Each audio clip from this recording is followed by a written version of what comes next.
Welcome back, travelers. Today's video is all about different ways to create grave sites and graveyards for your Halloween Palia plots. The first section of the video is completely Switch friendly, while the last couple ideas require a PC. So sit back and enjoy those various ideas on how to make a haunting yard all your own.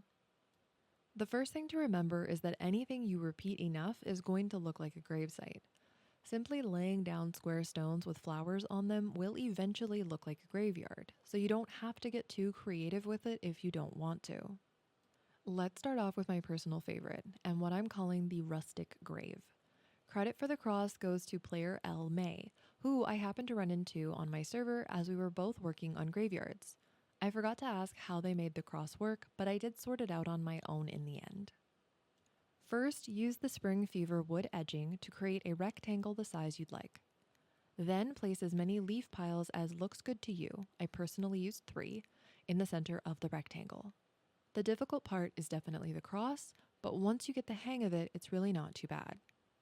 Place a singular log cabin fence directly in the middle of what will be the back of the grave. Then align 2 singular wood edging pieces. You can place a single piece down, then select it to move it all on its own, on either side of the single log cabin fence, roughly 2 grid squares away from the center fence. Then place another log cabin fence overlapping the original single piece and drag it towards one of the wood edging pieces. This will cause the fence to create 2 diagonal beams rather than a full fence. Once you see the 2 diagonal beams highlighted in green, click to place the fence down. This step can be really tricky because you have to move the angle of your screen just right to get the fence to create the diagonal look. So please be patient with yourself and the game. Next, pick up that single fence piece that was still in the middle. This should leave the 2 diagonal pieces floating on their own.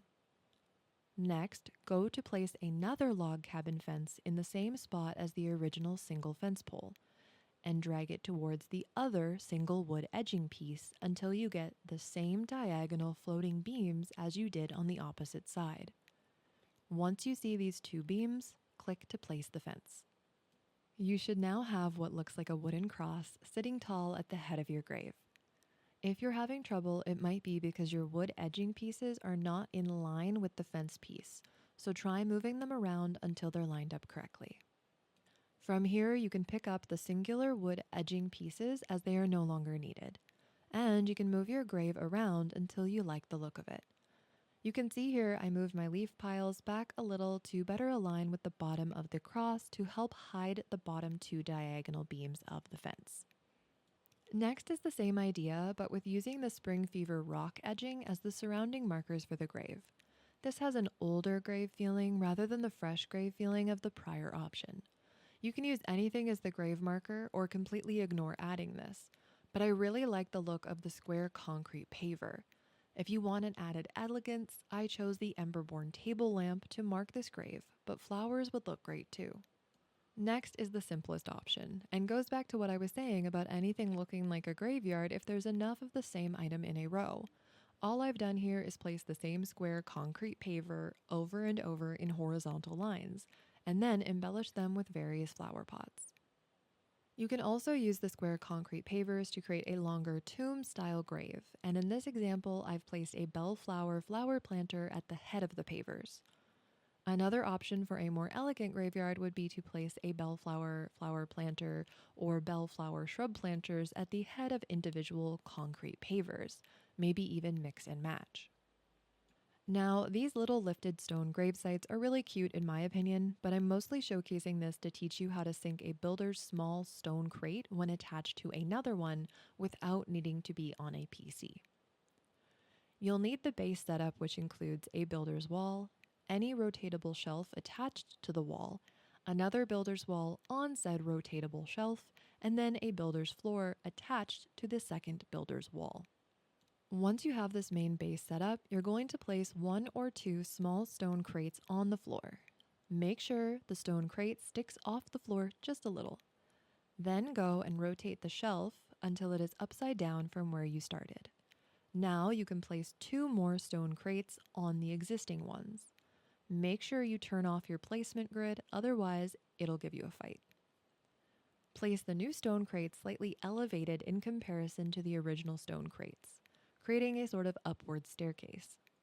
Now, when you select and move the original base stone crate, it will flip itself back to being right side up, and in doing so, keep the new attached stone crates with it, but sunken slightly into the ground. Now you've created a little stepping stone of sorts, and if repeated, looks a lot like grave markers, even allowing you to place flower pots or various other decor on the top of the original and higher up stone crate. You won't be able to place anything on the lower stone crate as it's technically upside down, so just keep that in mind. This last one is a bit of a stretch in my opinion, but I figured some of you might be able to create better graves than I with this method, so I wanted to include it anyway. All you need is a gourmet dessert bowl and any shelf.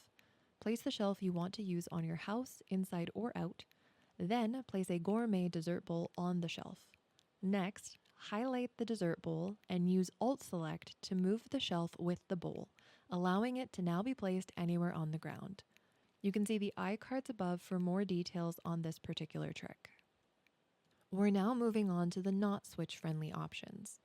My personal favorite graveyard build is using sunken ravenwood toilets. They're exactly the shape of gravestones and can be placed at different levels to either create a spot for flowers or completely cover the toilet bowl with grass. To start, you'll need a builder's floor on any wall.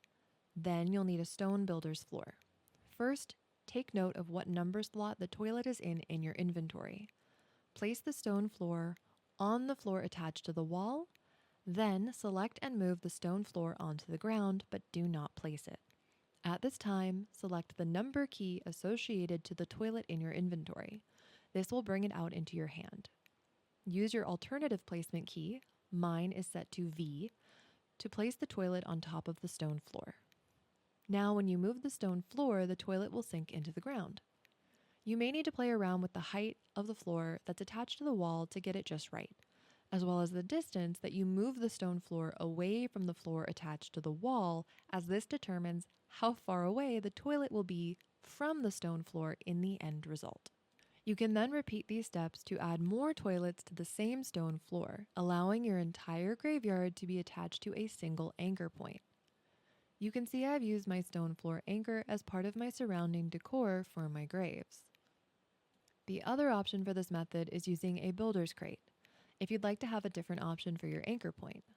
Just note that this method must have an anchor item, so think about how you want to include this in the surrounding build before moving ahead. Using the same sinking method, you can also utilize the makeshift window shelf. Instead of placing a toilet on top of the stone crate, you can place the shelf on the side, causing it to sink and look a lot like a tombstone. Just like before, you can repeat this step and have multiple shelves on one stone crate. This method will not work with the stone floor. I chose to decorate with the pretty enchanted candles you receive from Hadari's 4th level friendship quest. There's a lot more ways to create gravesites and eerie builds, but I hope this helped give you a good start and boost the imagination. Don't forget to give the video a thumbs up, subscribe if you feel like it, but most importantly, have a very magical day.